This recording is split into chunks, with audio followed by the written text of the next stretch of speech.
Hour of Zion, Hour of Zion, Hour of Zion. Pillar of Zion Church International, the Hour of Zion, Ebreo, OFM 107.7. Ebenade Bia. Erade, ebe yi ni wadi kire no na asema okache no ne se Erade ne kopie heaven na enipa. Erade ne na abofo atwa ahia. Abofo ni nyina kukura trumpet a o maye alert. Se omu ba bebom na on se Bible ka se bra Yesu wuye no okotena agya ne nsanifa so okotena agya ne nsanifa so na odi maye eno na maye ka se ye wo adom mere mu no sa adom mere na da bi ye ka se no nti no Paul ka se ayen ka se adom na yen koso ni boni ana da bi efise emere ni ho maye nti da bia se papa no make atem so obebu atan na obeto nipa so ra na Yesu pridi manipa na asema okan ne say bra ohun say abofo na make atem so mo bo trumpet no Jesus he started crying and busa say why asema okan ne say sa time no so ma Awurade kwan ma trumpet ni boom na wo sane wa asase so a enipa obinya wo the whole world was it either say 5% I say in 500 nti now he's crying na me o ene say me call ye call adum e call church lawyer ho ye papers bi abansa ase bi etototo ama branches no ye wie no on say ho ni museum ene eben ni ewura museum ho e ko hwehwe ne ma bi wo ho a minister of friends minister of god fed mu say ya na odi pe odi ni nyina di sua ade ko hwehwe ne ma na wo calculate enipa doses 1814 banipa ewu ebe pem ye na meka mebusa asenti o find average emudu do sai na call heaven emudu do sai na call heaven. Secondly, every day you at church. Every day you at church. Every day break up. Say the abanono. Obian beso bia senti ne say ko school dem ma ni nyina ya ma. Be bia ya ma. Ana one said the schools abu bebre ba school abu a ye ti schools bebre be rich obeko na the same mathematics no. Eno the same English no. The same science but why say so-called pastors and so-called churches in there one Bible now the same book Genesis chapter 1 there na afedi and sorry na ebu no where did na change why enka say the churches ya doors in there one say schools are doors in term graduates are doors and they say bi kura nya adwuma nye but church are doors but Christians no also church adults, Christians also. Me say if you last week iba, me no be kasa wa brochi, kasa wi en anyway atu mi tirima na toa na me wre so awo. Oni pa beshi wasa sisu. Oni pa beshi wasa sisu. Obebom na wafre na wayini diewom. Obebom na wafre na wayini diewom. Yesu ba enya agrodie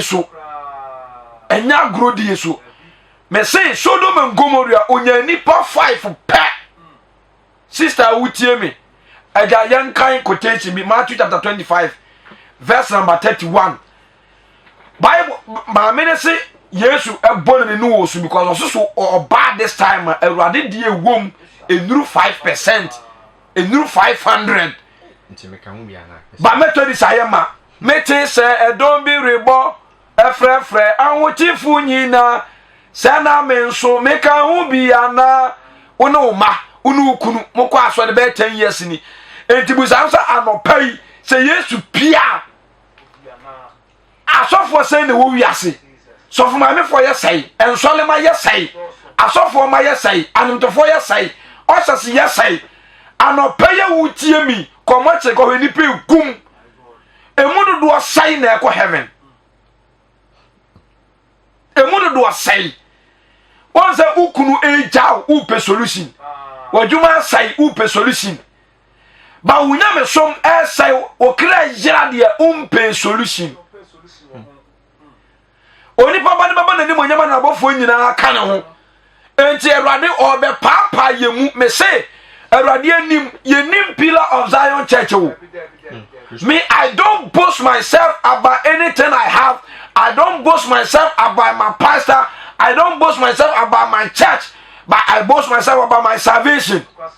Paul and Fabi bia wo se wo ye na so ehia ma hwe ebra ye bie soro kire na say Paul okopa no wako wie emika no so watu de aka ne nkunima botira abra beje eno kura ne nya nka asasam ne nkire no oka che no say me nya wie di ai peye wan ne ho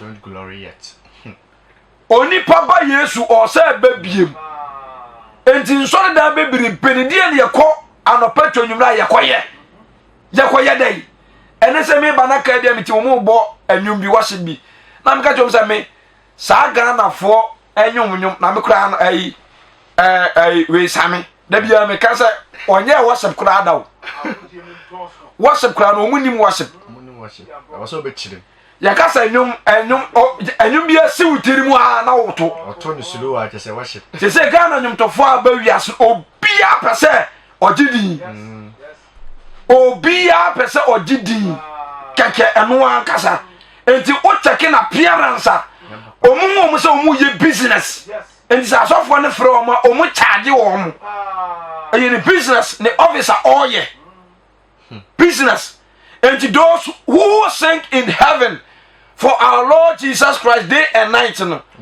sa abofo konkron omu jakatua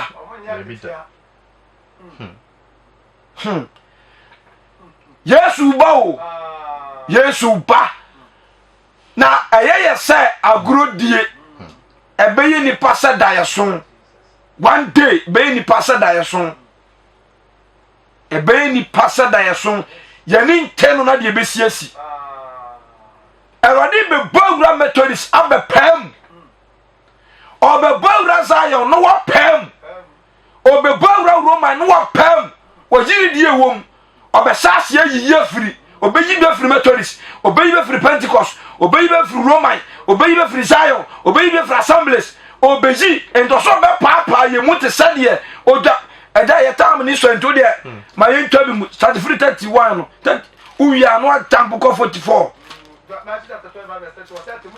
atamuda kase no oni papa ne baba na ni monyama na bofo nyina aka ne ho obetre na ni monyama hinwa so na obeboabo amana manyina no wonanim na wa papa wo musa de otwanhwafo papa nyantere ni bere kirem na odi nyantere ni bejina ne right side na odi mere chere jina ni bonkum eno na ohene kase a okan Psalm 99 verse 1 say Awurade di hene na amai ho popo obasi wona woni nifa so say mo meja esiramu amu Yesu tie ma no mo bra mo asema no mo dina num asam so man fa wiasa brabo amum hu fi man fa krono amum hu fi mo mra me nsani fa so mo meja esiramu mo mra me fa ahini a wasiesia ye dai amamu e free wiase fitiase namuni akom de me mama bibi di sukom de me mama bi so no me ya wo no mama me ko mu fie me dade ja no mu fra me ntoma me jare mo ba hwa me da fiase no mo ba me nchen afa ni partner ni bebi na no bu se Awurade da bay Yesu da bay ana obeye hiani da bay ana obeda adeja da bay ana obeda prison da bay ana bebusa ye duane Awurade yakura yankayo ansa be no de ma ho verse 40 ana ohini bebuase won se anu gwa ne kura me semo se samu ye ma munnia nketua mu ba akono moya ma hwan moya ma me Awurade moya ma me Awurade Oni pa beshi wasasi so. Obebom na wafre na wayini diewom. Obebom na wafre na wayini diewom. Are you a sheep or a goat? Who you trying and I say abirichi anopai. Say ready pia assemblies them who you trying and I saw ya abirichi. So pia Zion who ya abirichi and I saw you trying. So pia Methodist who you trying and I saw ya abirichi. Ebe ni pastor Daeson. Eja to aso. Verse 41. Ana obekate ono woni benkum so sa musumuntie. Mu a wa dey wa tumem enti before ubefra sa ase we su kra no. Na no me dimbo eni bia no me da no so dada.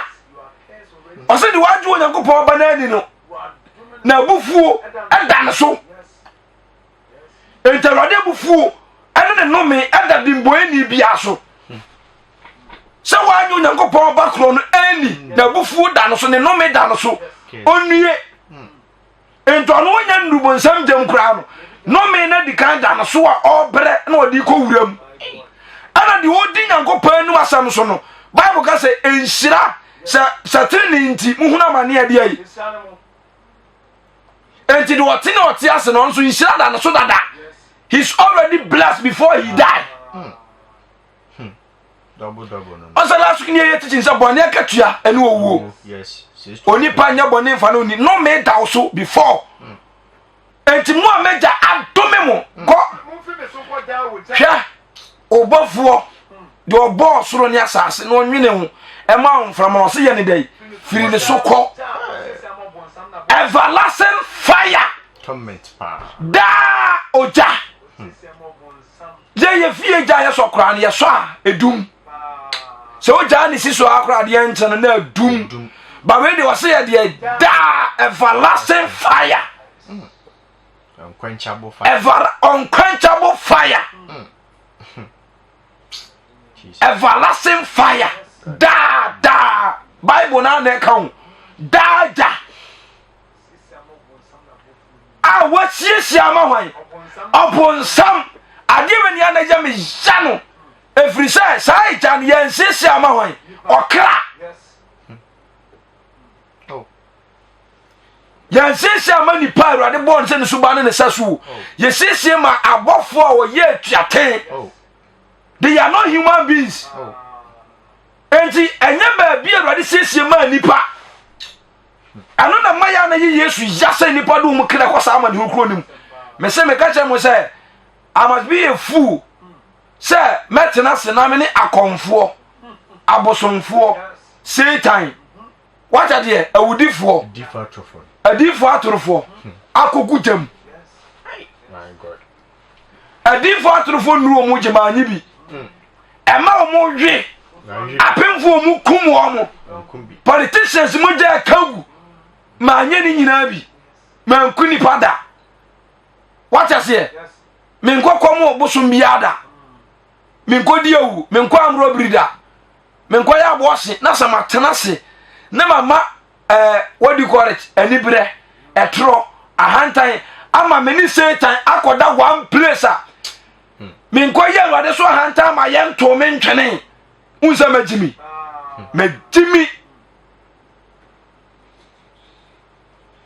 everlasting fire is waiting for you an everlasting home is waiting for you. The choice is yours.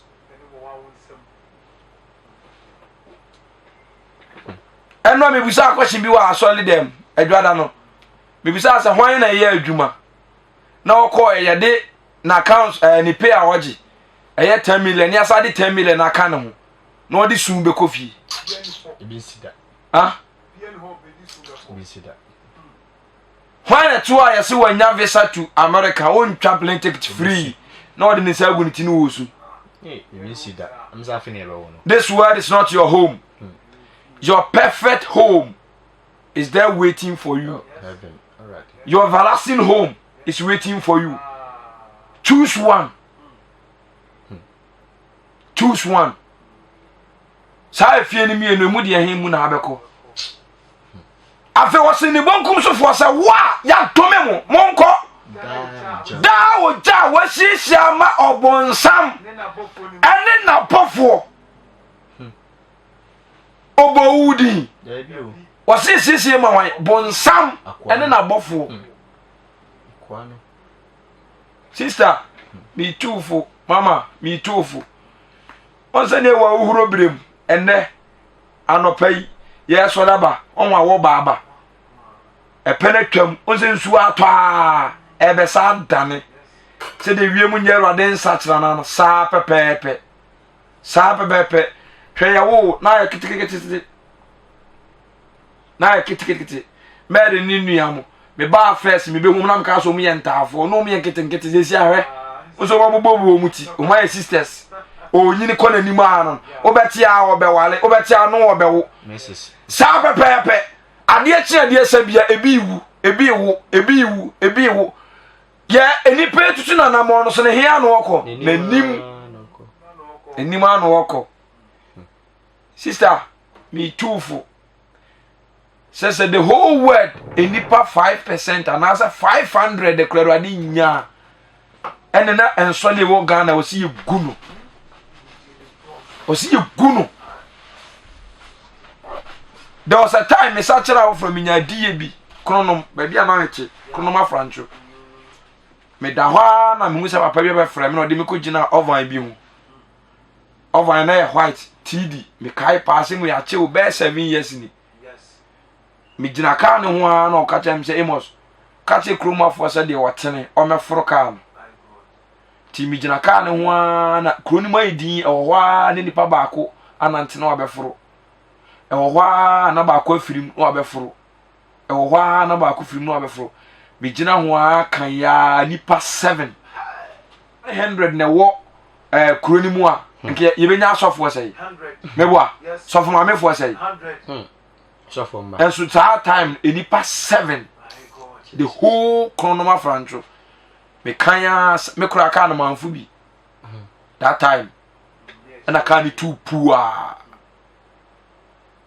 hasa ebe nipa sai agro ne nipa be kam nipa be tese bena nipa be bono ebe you bia te sa dan so in the sense man na de bi omu kan na yampa in the sense na yampa se de oso da ya woni te na wo adwuru sa na Yesu mai na beye woni te na wo kɔ na woni kirejenim na de bia me kaya ya na se diye bi ba me yam shim na me gitum so na me gidi se yampa ne se Awurade timi hwɛ ɔno ankasa na ade a ɔbɔɔye ne nipa wu wiase apemfo emofra emerewa enkokora empanimfo wan spare wo mutimi toja te se nsuo hye wo mo eyi nipa 5 pa masa ye time na ba na mobo ana enye the first time waye bi waye first ebe ye second ebe ye third ana third for no munya nuhu ana stop ye enti enye so the first time wo be yeni enti ade bia ntene a wo boso kire tete saaba mess nye makeup nye eyelashes nye bleaching nye trouser nye ni nyina ya ka mu di atam Yesu de onfa hu okwa asole no wano watoto ti asem ni yo watoto wano wati se wani achi why really wani o se ni paso e ma no o magimi papa na ni ntonwi na wa nya bi no wakofa bia betua ho ba de ba bi e ma ni bi no so wa wele on se nyansa me no ba bi enwi ni bi wo e bi enwi na ka wo pa on se utiri nwi no udi nwi ni bi aka ho e kire sa wo pade ai upenwi wani nton de na eswa unti wakofa bia beka ho ade na ba bi wo da no so wa wele on se wajimi ana setu wa ye nyina no setu ye no okohwa ade ne no woni bi setu atwaba no so kono si wa ade be ne no woni bi wo de ka no kore ozo mutimi ye bibia ye ni tiri nyina ba ade be ne no woni bi eni ntonwi wacha se enti do wen na ni echi bia aye bia atwaba amen Mama said you are winning to Nida. Mama Piabo winning to Nida. And Tinipa Bia or when a near to me piano or General said ye a Piaba. Anna a conform to home a fool. Every side, I dare dressing. I send a coat to one a tie, Yans and Pabwa wine, a fool.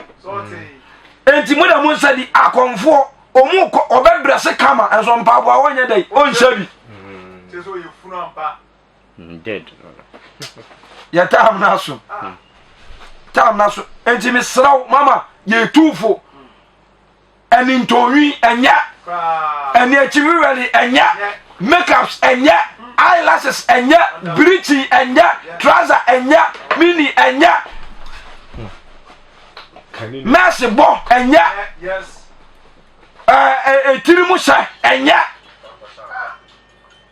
yang na daw de no kran ye ka kyerɛw enye ne bebu atan Awurade asɛm ɔse da onyankopɔn na Kristo Yesu su bebu nipa kokɔ ma atan sɛ de na asɛmpa ɛteɛ ti nyankopɔn asɛm ne de bebu atan enye nipa enti tutu Awurade asɛm ano you shall face the consequence mesrɛ mo Awurade na mu oyini de ɔpaapam anopai dwendwene ho akosi sade besa senti mi ye odwan anam ya abirechire enti mi gina Awurade nifa anam gane bonkum Awurade nhyiraw amen no kese o Yesu din mu amen